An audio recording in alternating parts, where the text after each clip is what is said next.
In the last class, we discussed about SIC addressing modes. To start with the concept of instructions, uh, we need to understand how a assembly level code looks like. So it's a definitely, yeah, it's a human readable. So SIC instruction for the movement of the data, meaning the data is moving from one place to another. Right? Most of the time, if it wants to land up in storage, it has to go to the registers. So how these registers behave when the data is moving from one place to another. So always we do not have memory to memory moving instruction. Always the processors should come and it has to interact. Right? The processor always has to come in between and it has to deal with the movement of data from register to memory, right? So it can be from memory to register, register to memory, register to register, but not memory to memory data transfer. This we need to understand. So the examples here will make us understand how the concepts are dealt with. So load into accumulator 5, this is a memory address. So this is a variable. This is having some data that is loading into the register A. So we also have the alpha value, right? So here we have the accumulator value moving to the memory location alpha. So load a character from character 2, meaning it loads a character into the a particular register which is A.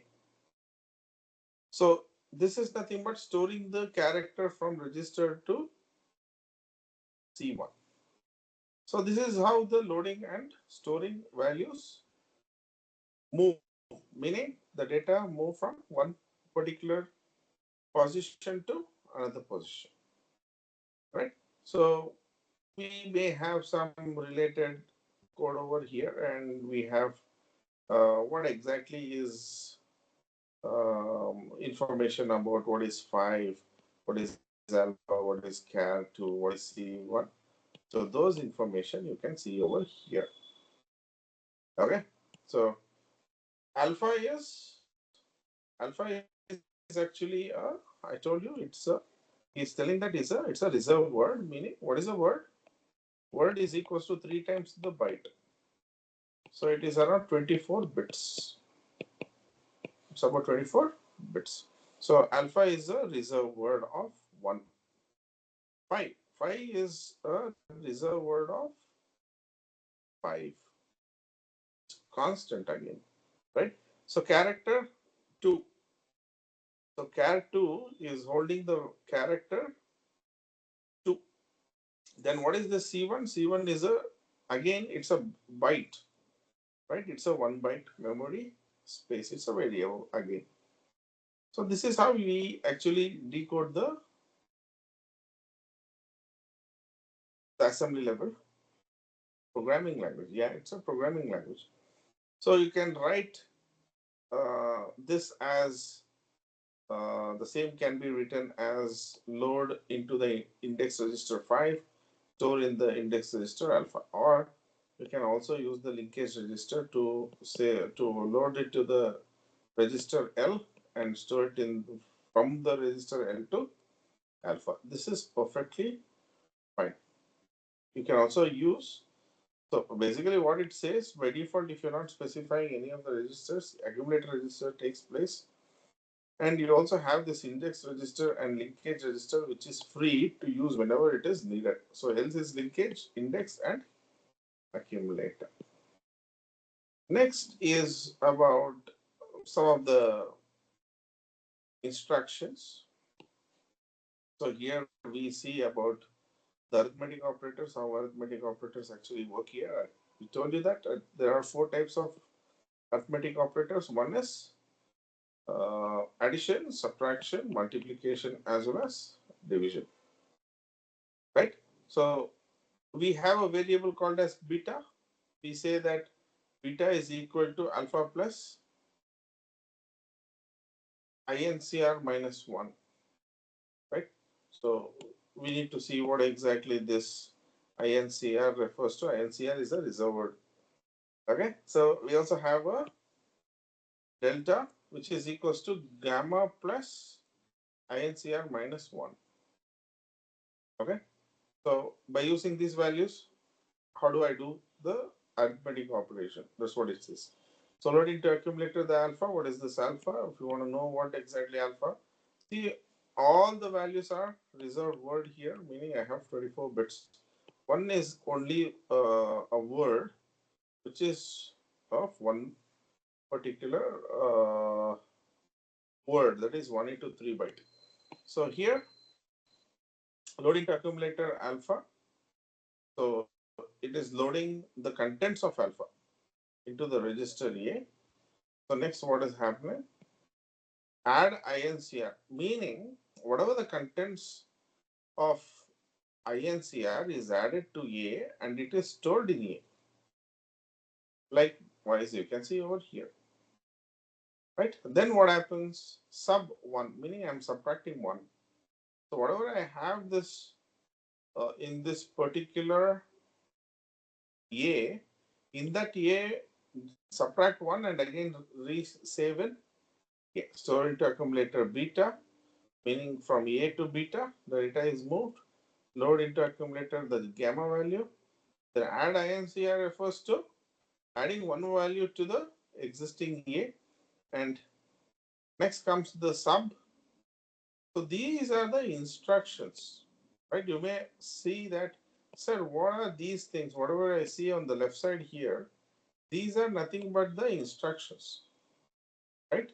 So these instructions are very much needed because these instructions are mapped with opcode, right? Ultimately, you have to understand that assembly level programming will be converted into object code, not opcode, object code. By the assembly level programming will be converted into object code, and object code is what machine will understand, right? Because this object code will be in hexadecimal.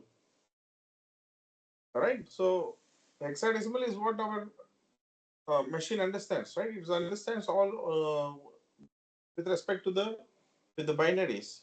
Ultimately, in the lowest thing, our computer understands only on and off, power on and power off. That's all, right? So that's what about the, yeah, you may expect one particular question about these, right? So yeah, if they are giving, they give the opcodes of these basically, right? These are all are the Sir, examples. Ah, the INCR ಆದ್ಮೇಲೆ ಏನಿರೋದು? INCR is a reserved word, meaning it has No, after that, this one. Next to sub. next to sub, it is stored into accumulator delta. No, sir. Right side to sub, sir. Right Above side, delta. sub is nothing but you are subtracting 1 to the accumulator register. Oh, that is ONE1. Okay, sir. This is Okay. ONE1. This is ONE1. This is the one. All right. Next. So we have some small example to deal with the looping. We'll come back to this later. So yeah, these are all the examples which I suggest you to study on your own because that's what most of the things actually do. So till Which one, now, sir? yeah. Which one to study one? No, you study those examples which are important. Okay, sir. Okay. Remaining examples. Okay. Please share that in the notes, sir. Yes, yes, yes. Okay, sir. Those It's already examples. there. This is the This particular thing is already there in the this thing, uh, in that box. This is a note which I am starting from, so it will be easy. Sir, whatever you are going to share, it will be like much more downsized, right? Like whatever is needed, that much will be there, right? In which one? The notes, whatever you will be sharing for that going ahead. That notes I'll show, but in system software, this is the notes. Ah, okay, sir. Okay, okay. All right. So in the previous concept, we actually looked into what is mean by SIC. Now, over time, SIC evolved and it reached to something called as SIC XC, the extended edition, the extra feature. Right. Many more things have been added to the SIC, something called as SIC XC. So here we speak about the memory, registers, data formats, instruction format, addressing mode, instruction set, input and output. All these things were also there in SIC. Now, what is the upgradation which has been done from SIC to SIC XC is what we're gonna study over here. So starting from A, which is the memory part. Memory consists of 8-bit data. So 3 consecutive bytes from a word, which is 24 bits. There is no change with this. Okay, 24 bits with respect to the word, and all addresses are byte addressing. Right, all addresses are byte addressing, and words are addressed by the location of the lowest number byte. Words are addressed by the lower location of the lowest number byte. So total there we had only 2 power 15 bytes. So here in SICXC we have 20. Okay, so we actually have 2 power 20 bytes of memory space, which is 1 megabyte. See, 1 megabyte is the overall memory space which is available in SICXC. You just imagine nowadays we speak about terabytes of data. So total of 1 megabyte was the memory space in SICXC, meaning, yeah, 50, 60 years ago. The concept is 50, 60 years ago. Yeah, 50 years at least. All right. So next comes the registers. Register, there we used to have how many registers? We had 5 registers. So apart to the 5 registers, we have 4 more registers which are added. So which are those?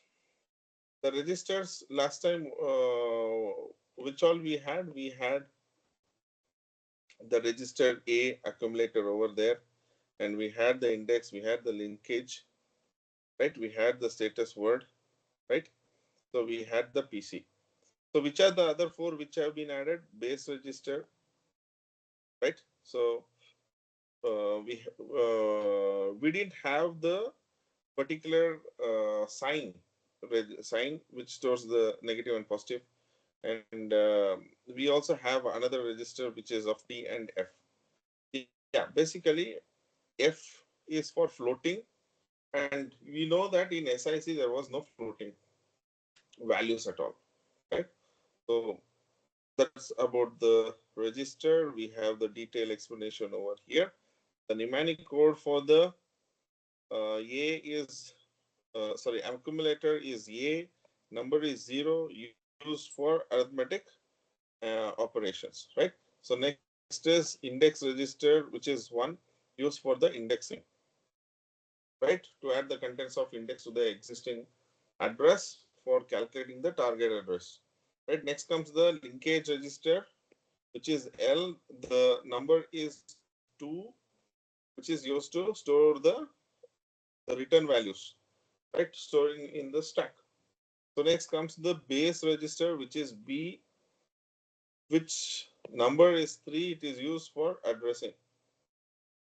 Next comes the S, which is actually used for the special purpose register or the special use, right?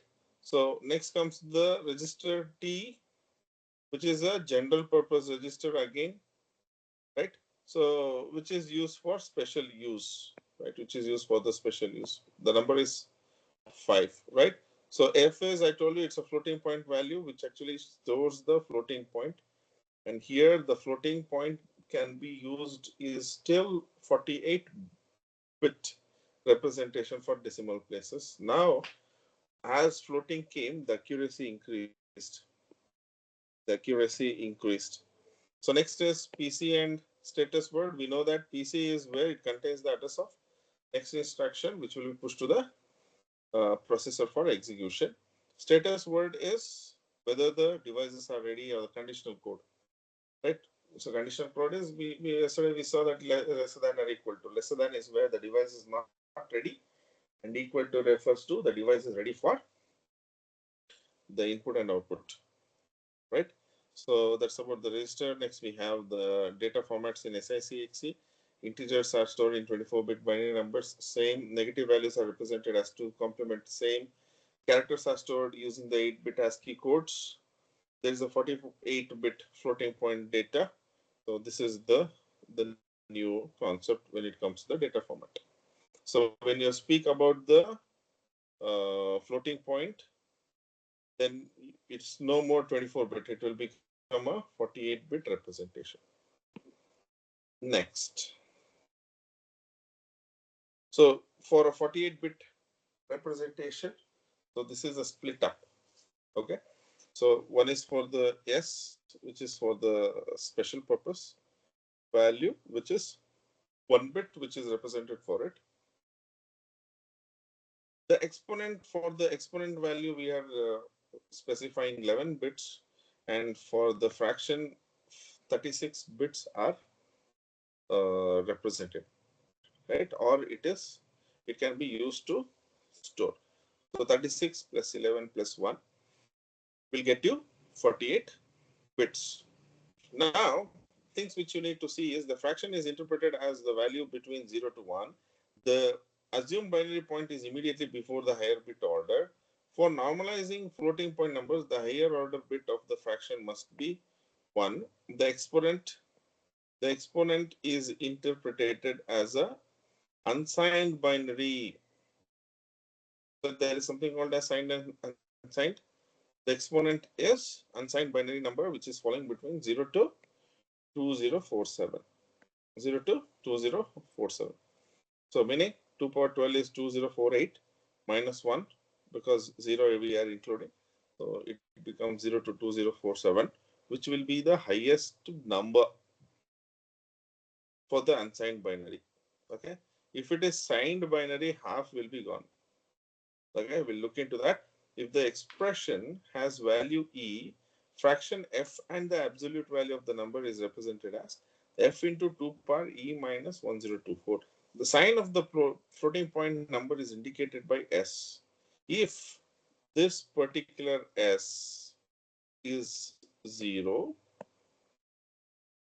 what will happen? It's a positive number. If it is 1, then what will happen? It will be a negative number. All right. So if the S value is 0, it is positive. If the S value is 1, it is negative. So this is the difference between 5 and minus 5.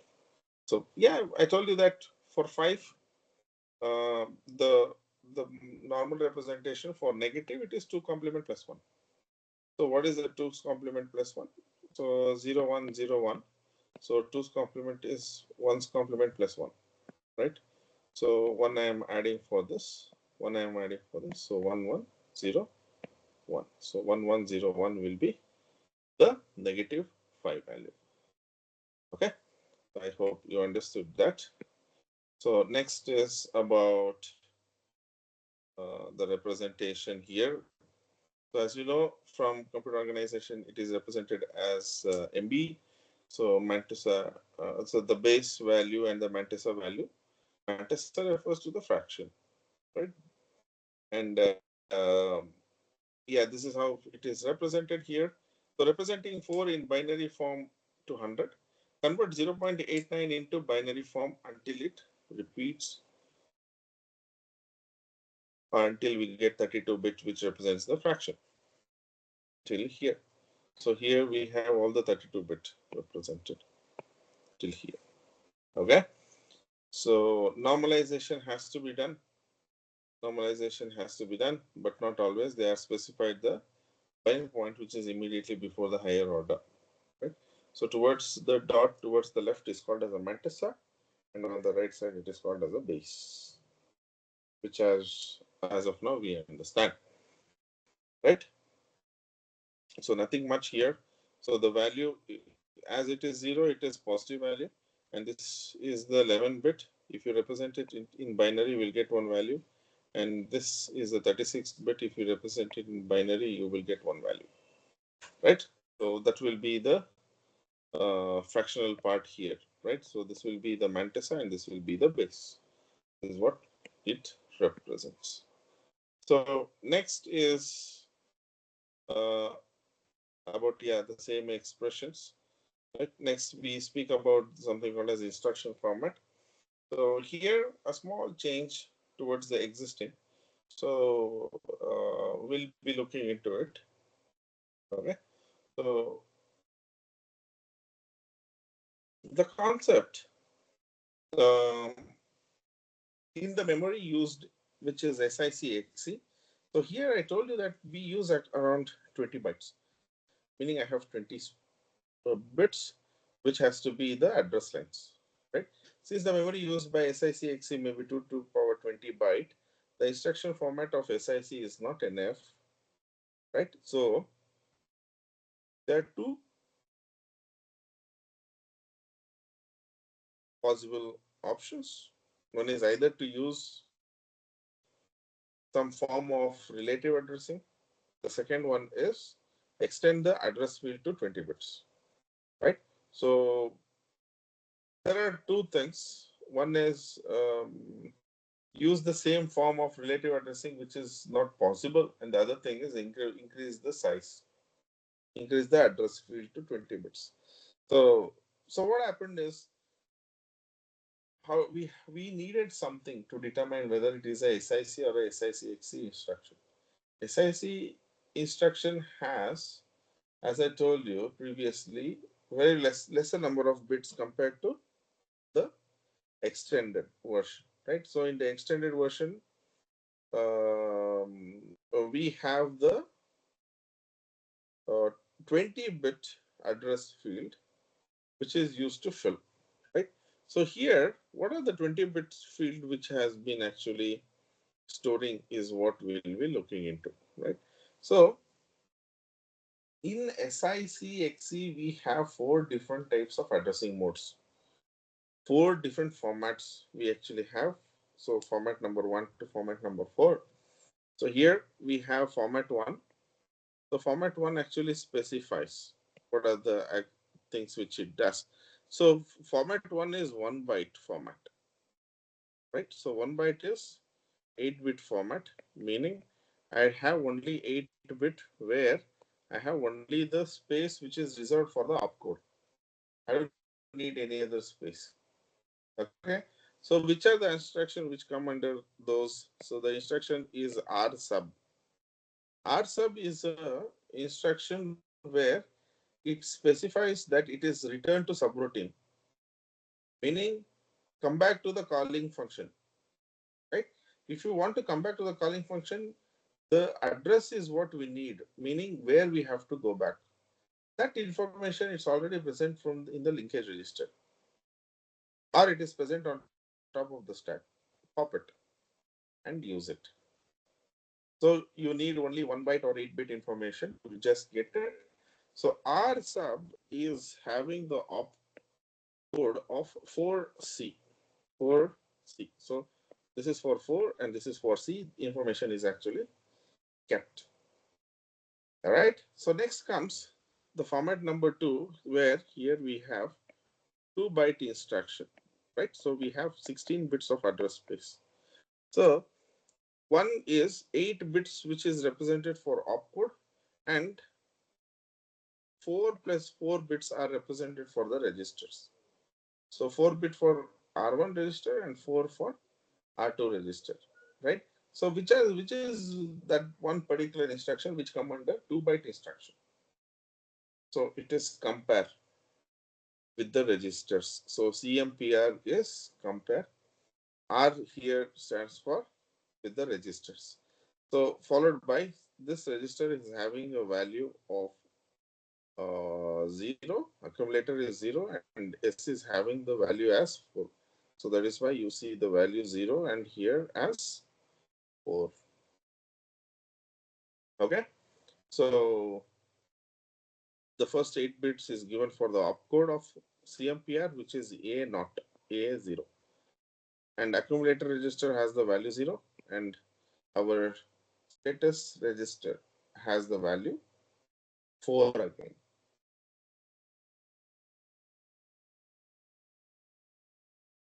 So these values will be the object code. A004 will be the object code. Similarly, next we have the 3-byte instruction. So the 3-byte instruction has 24 bits of data.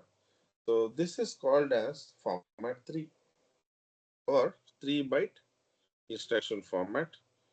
So 3 into 8.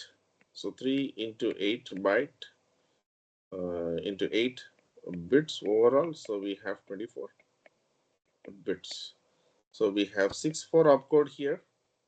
Usually we had 8 bits for opcode in format 1 and format 2.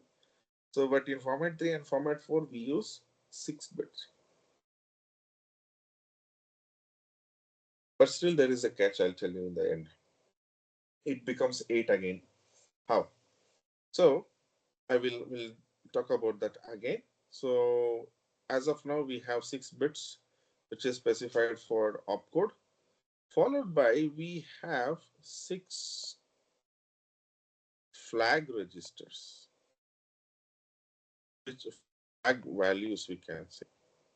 Okay, so what do you mean by this flag? The flag is nothing but whether it is there or not, we specify. So there are these flag represent the addressing mode. So there is something called as direct addressing mode, indirect addressing mode, index addressing mode, base, PC, and extra. So these are the flag bits. So NIX BPE is the flag bits, which is for 6 bits, right? So 6 for opcode plus 6 for the flag bits remaining in 3 bytes out of 24. How many I am left out with? Plus 12 bits, which is for the displacement, meaning which is stored for the address. Okay. So on the other side, we can see load into accumulator number 3. Load 3 to 8, that's what it specifies. So load into accumulator has the opcode of 0, right? So 0 and here also we neglect the minimal 2 values, right? So the least significant value, 2 significant values, we just take it off. We don't use it. This ash actually specifies the index.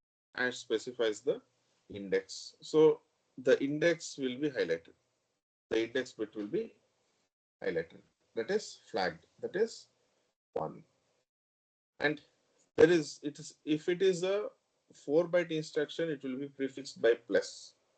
Okay. So it is not a 4-byte instruction. So E will be 1, PC will be 0. It is not base register. It is not a indirect addressing mode, right? So yeah, it is a immediate addressing mode. Sorry. So we have the I and which has I bit which has been highlighted. So what is the value? 3. 3 is what we are specifying. So 0, 0, 0. 0, 0, 3 is what the value which you're sending, and the opcode is so 0, 1, 0, 0, 0, 3. So 0, 1, 0, 0, 3. So this is the value which we actually get. Okay. So another 0 has to come here, which has been left out. Yeah. So next comes the format 4 instruction. So format 4 is 20-byte instruction. In that, the difference between format 3 and format 4 is, so format 3 is 12-bit and format 4 is adding another 8 more bits to the address where we get the 20-bit. right? So plus here specifies the 4-byte instruction where the E bit will be made as 1, and here jump to subroutine read record. So opcode of sub is 48, that's why we see 4 here. And yeah, it will be 1000, but later I and N bits have been highlighted, right? So this is a direct addressing mode where N and I both will be 1. It is not an index, it is not a base relative, it is not a PC relative, but yes, it is a 4-byte extended version. So E is 1, and we see that the value of the address is actually jump to subroutine. You can see they have specified it as 1036. So 1036 is the value, and the remaining bit is 0. So you can see 4B101036 is the object code for this example. Okay, so next comes the particular addressing modes. So we'll actually stop at this particular point. We'll look into the particular concept of this in the next class.